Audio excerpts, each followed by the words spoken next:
Um forte terremoto atinge a Colômbia no dia 17 de agosto e pelo menos uma pessoa morreu. Diversas pessoas saíram correndo dos prédios e casas com medo de eles desmoronarem sobre suas cabeças. A magnitude do evento foi registrada em 6,3 pelo Serviço Geológico dos Estados Unidos.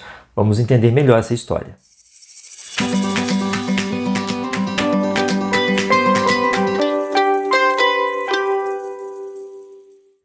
Pessoal, estou aqui no site do Serviço Geológico dos Estados Unidos, onde a gente pode conferir esse tremor que aconteceu na Colômbia no dia 17 de agosto, tá? Então, magnitude registrada pelo Serviço Geológico dos Estados Unidos foi de 6,3, o Serviço Geológico da Colômbia registrou 6,1 e ele foi um tremor bem forte. A profundidade aqui registrada foi de 10 km, então a gente pode dizer que foi um tremor superficial. E o fato dele ter sido superficial acabou ajudando a deixá-lo mais intenso na superfície. Então ele realmente tremeu muita coisa lá, as pessoas ficaram muito assustadas, saíram correndo dos prédios, casas, construções, enfim, e pelo menos uma pessoa morreu, uma mulher morreu, porque ela se desesperou, foi para a janela e acabou caindo do prédio, infelizmente, né? Além dessa morte registrada aí como oficial, não foi relatada nenhuma outra morte relacionada a esse evento e nenhum tipo de dano estrutural sério também nos prédios. Apenas ali objetos que acabaram caindo com o tremor. O horário que ele aconteceu, horário de Brasília, 14h04, tá?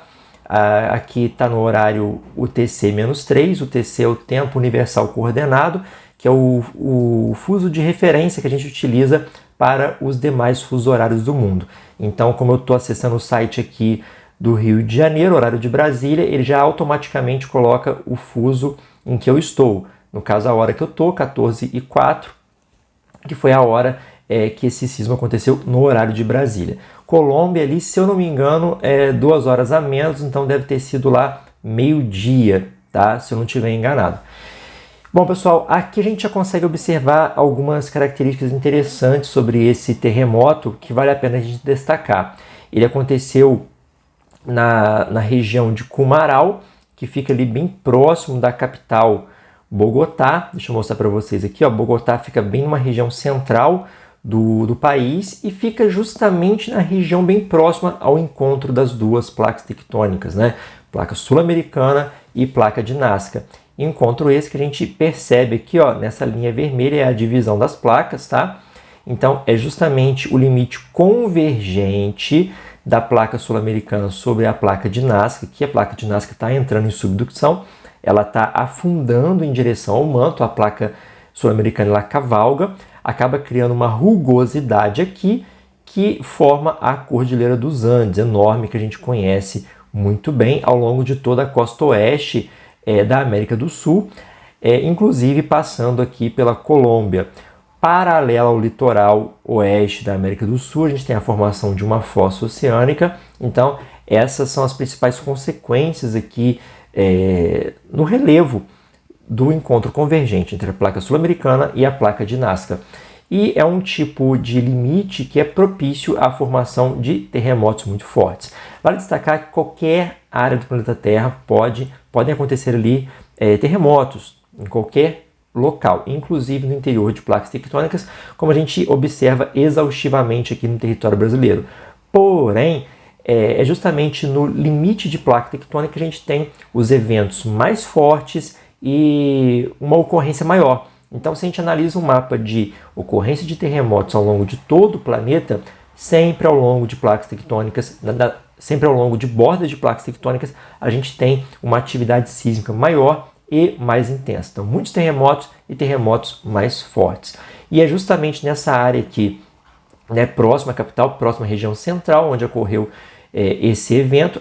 E tiveram ali réplicas, tá? A gente teve um evento principal e ocorreram réplicas. Eu vou mostrar para vocês aqui, ó. Esse aqui foi o principal, 6,3. Depois nós tivemos, como a gente pode ver, esse monte de bolinha aqui, ó, vários outros secundários, réplicas desse tremor principal, todos localizados mais ou menos ali na mesma região. Então o epicentro ficou bem próximo, esses eventos tiveram epicentros bem próximos, tá? Eu coloquei um filtro aqui e esses pontinhos pretos mostram justamente a densidade populacional da área. Então, onde nós temos mais pontinhos pretos é onde nós temos mais concentração de pessoas, cidades, povoados, vilas, concentração de pessoas, né? E a gente pode notar que essa região onde os sismos aconteceram é uma área bem próxima de grandes adensamentos populacionais, principalmente aqui por conta da presença da capital, Bogotá, né, que sentiu bastante esse sismo. Eu não vi relatos aqui no território brasileiro de pessoas que sentiram esse terremoto, provavelmente sim, mas como a gente está aqui, ó, a Colômbia está bem próximo do que a gente chama de cabeça do cachorro, lá na região norte do Brasil, aqui nós temos mais áreas de mata, né, floresta amazônica, e poucas cidades. A gente vê que algumas cidades são cidades pequenas, mas provavelmente essas cidades aqui elas sentiram também esse terremoto. Mas como as informações, né, das cidades amazônicas elas são bem escassas, né, muitas vezes as grandes agências de notícias não informam, né, sobre acontecimentos desses locais menorzinhos, então a gente não sabe se realmente sentiram, mas provavelmente sim, dada que a proximidade com o epicentro do evento principal e a proximidade também e a distância, né, entre o local onde aconteceu esse evento e a fronteira do Brasil. É importante a gente frisar que sempre que um terremoto acontece, né, as vítimas e os danos vão variar muito. Por quê? Vai variar ali da magnitude do evento, da profundidade, o tipo de rocha e o tipo de solo da região do epicentro, onde o terremoto é sentido mais forte, da presença ou ausência de pessoas, do grau de desenvolvimento do país, que vai ali provocar, gerar, né, um maior preparo ou não em relação a eventos de terremotos fortes. Então, em países mais desenvolvidos, que tem mais grana, né, as pessoas podem construir casas melhores, prédios com tecnologia antissísmicas, então os danos vão ser consideravelmente menores, e países mais pobres, esses prédios, essas casas vão cair com mais facilidade, provocando então mais mortes. Nesse caso aqui não foi nenhum prédio que caiu, e sim a mulher se assustou, foi para a janela, acabou caindo ali da janela, e isso provocou a sua morte, né? Porque geralmente as mortes são relacionadas ao terremoto em si. A pessoa dentro de casa, acontece o terremoto, o prédio cai, a casa cai em cima da pessoa e acaba matando. Não foi o caso aqui até o momento em que eu gravo esse vídeo. Bom, pessoal, esse foi o nosso vídeo de hoje. Me siga lá no Instagram, porque eu estou sempre postando informações que eu não coloco aqui no YouTube. Às vezes lá a notícia eu acabo dando primeiro por lá, e muitas vezes ela não acaba virando um vídeo aqui para o YouTube, né? Como foi o caso desse terremoto um pouco mais forte que aconteceu próximo do território brasileiro.